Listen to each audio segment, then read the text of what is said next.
Straight up street race. Yes, that's the next task. What do you think about that? That project is pretty big. For now, Aaron is taking things seriously and is about to tell me something that I know I won't like. Aaron Kaufman didn't just leave fast and loud.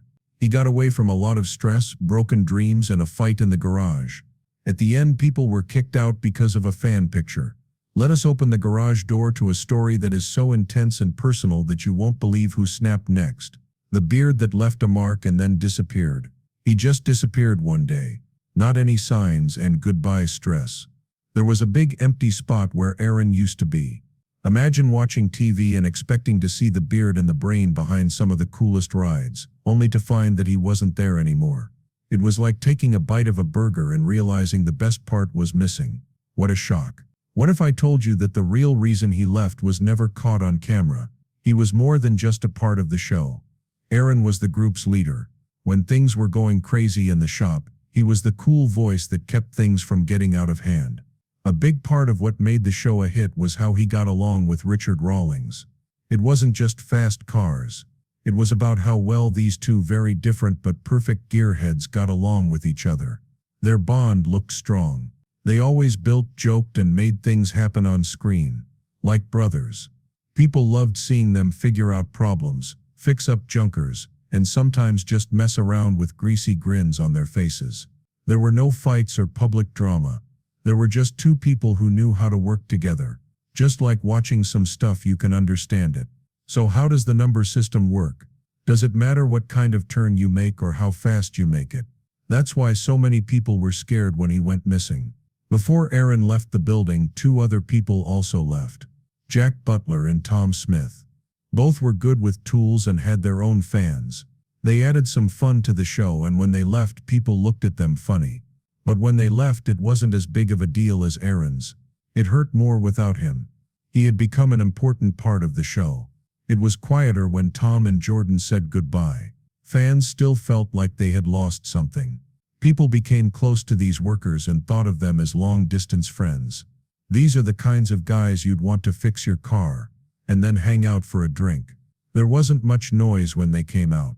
There was no goodbye party. There were just empty spots on the team. There were a lot of rumors online about that. Blogs were full of questions and ideas. No one could say what they meant. People leave TV shows a lot of the time without telling the whole story. It could be about growing as a person. It could be about arguments going on behind the scenes. They might just need a break from all the work. Fans are used to seeing the same people every week, so these quick changes are hard for them to handle. I am going to take a long break from Gas Monkey. What the heck, dude? It's been 14 years since we've been here. It felt like 20 in the last 5. Yes, that is something I didn't expect. People plan their days around TV shows.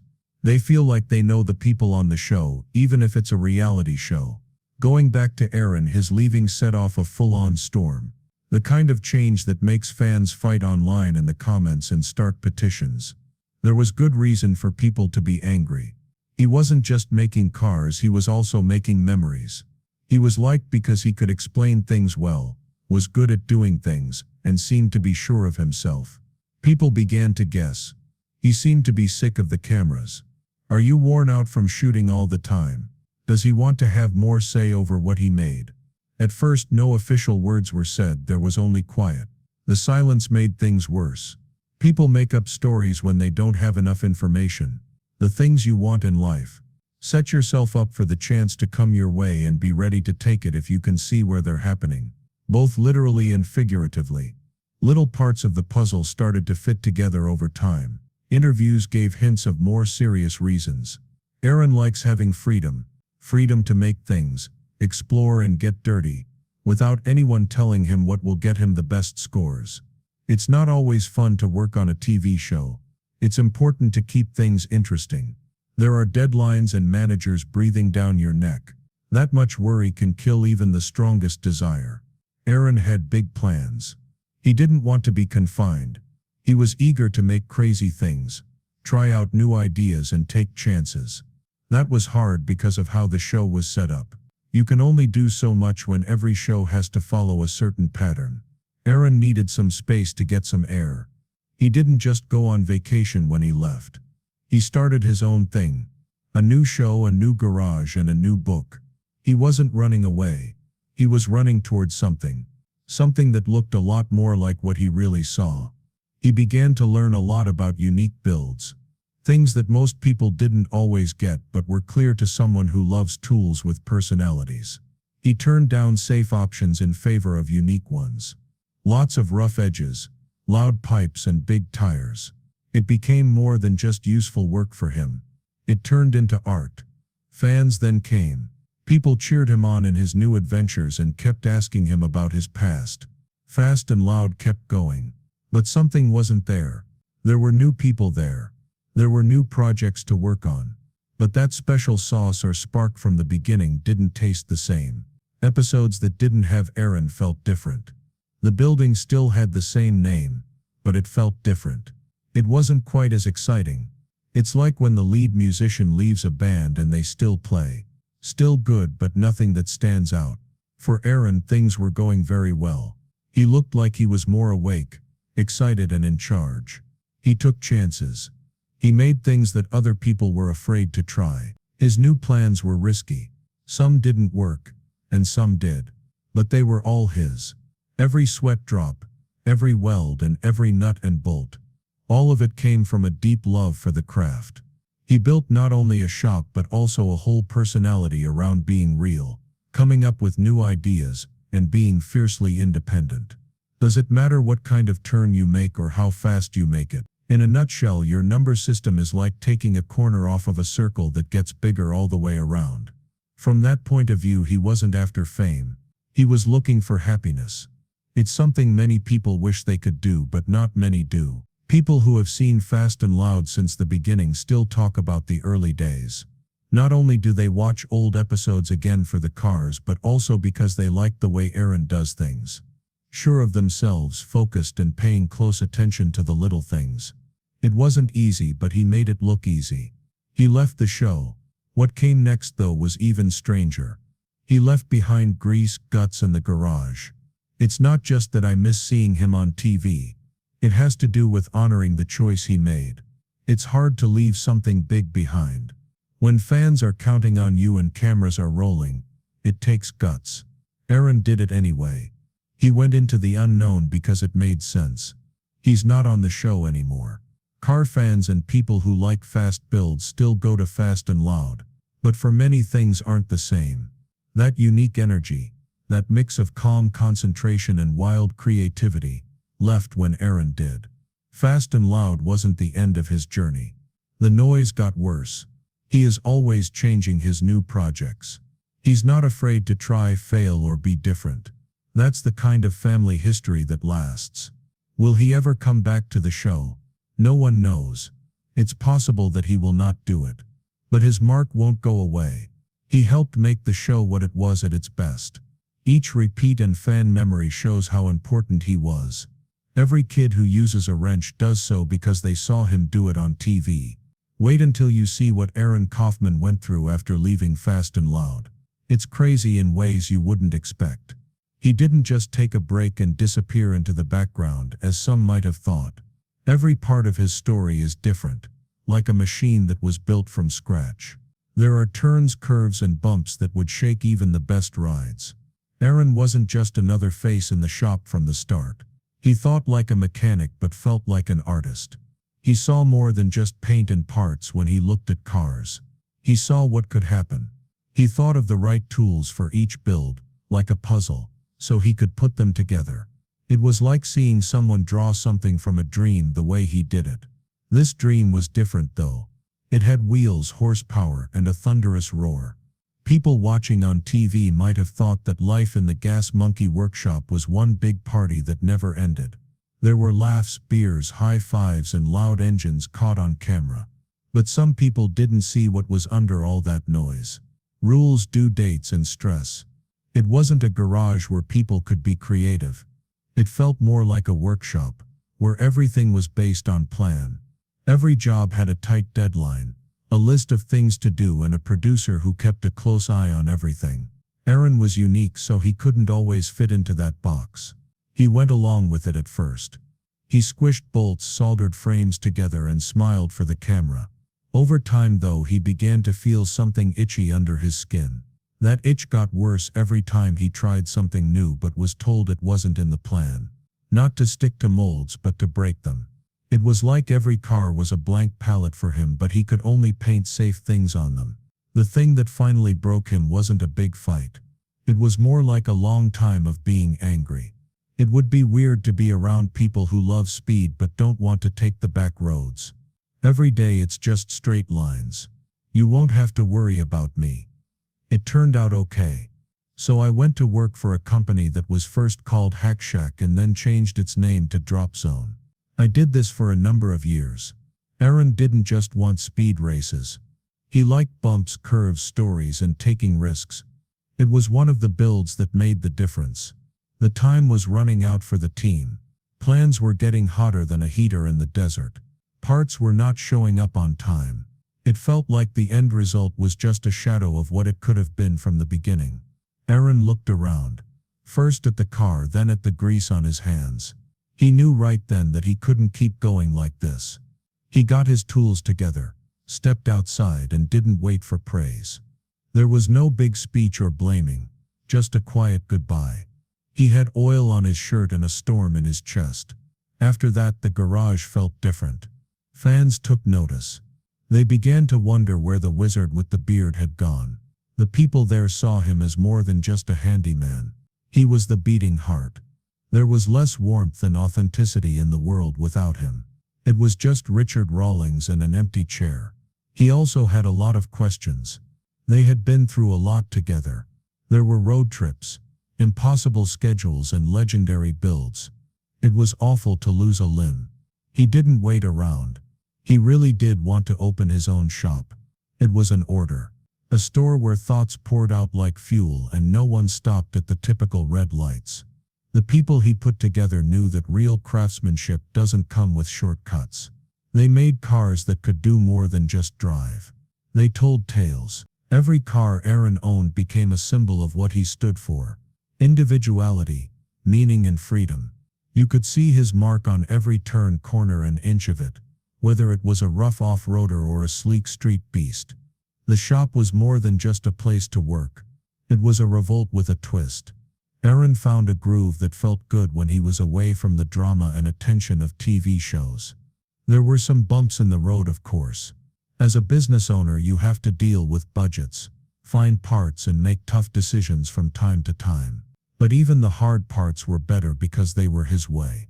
While Aaron was starting over, something strange happened at the old garage. Aaron's brave departure. Aside for a moment, let's look at another story that helps paint the picture. Someone said something that made people in the car world talk back at Gas Monkey Garage while Aaron was paving his new lane. There was a time when someone came by. The man was having trouble with his lungs and just wanted to enjoy the view. He took a look around, liked the builds, and then asked to be photographed next to Richard's beloved Rolls-Royce. Tom, who was on the team, didn't see anything bad. A picture seemed safe. The man smiled and stood next to the car without touching it. Press. Done. Yet when Richard learned the news, he lost it and became very angry, yelling and stomping his feet. Tom was shocked. He believed they were there to please fans. Didn't they hear that? To get people to love the company, the builds, and the experience. But Richard had a different view. That car wasn't just another machine. It was his prize. He thought someone had gone too far. Tom pushed back. Not with hands but with words. He did what he believed in. Jordan, another player on the team, stood by him. That help didn't make their case better. Richard did not want a fight. He asked people to obey. All three of them were gone by the end of the day. They didn't just lick their wounds. A new project called Misfit Garage was born. It wasn't just a catchy name. They put it on as a badge to show, we might not follow your rules, but we're going to build anyway. They joined forces with people who had similar stories. People who were good at building and just needed a place to show it off. At the same time, someone watched from the window of a brand new store. They knew what it was like to feel like they didn't belong. But instead of making it fit, they made something that didn't need to be fit. There were no suits in charge and there were no story-driven schedules. Just people who loved to build. The cars that came out of that shop didn't always follow the rules. Some were mean and some were just plain weird. But I didn't forget any of them. They showed that you don't need cameras to make something famous. You only need a dream, some tools, and the guts to go after it. I don't normally do these things, so I hope everything goes well. Damon's F12, on the other hand, is a very rare car. So I believe the last time you saw it we were getting ready to make heads. There are many reasons why this car is hard to understand. We are going to talk about some of them. People who really know about gear, not directors, started to notice the work. These people care more about power than they do about trends. They saw something interesting. They did it. For the fire, not the flash. This builder changed over time and stopped being just a guy in the background. People who were stuck in an office and wanted the wind in their hair could follow him. For every artist who is stuck in red tape and wants to make something real, he showed that leaving didn't mean stopping. It was sometimes the only way to move forward. When I got back to Gas Monkey, the engine never stopped. There were new people there. The builds never stopped, but there was always a place where it was quiet, where he used to stand. It couldn't be filled with a wrench or a list. That wasn't all of it. There had been a beat. They worked hard to keep the beat going. You don't plan for the magic he brought about, though. It's there in the speed, the steel, and the silence between revs. That spirit was still out there, running on back roads where no one could catch it. Aaron didn't want to be in the spotlight, but it found him anyway. No, he wasn't after glory. He was after being honest. He built not to get praise, but because he loved making things.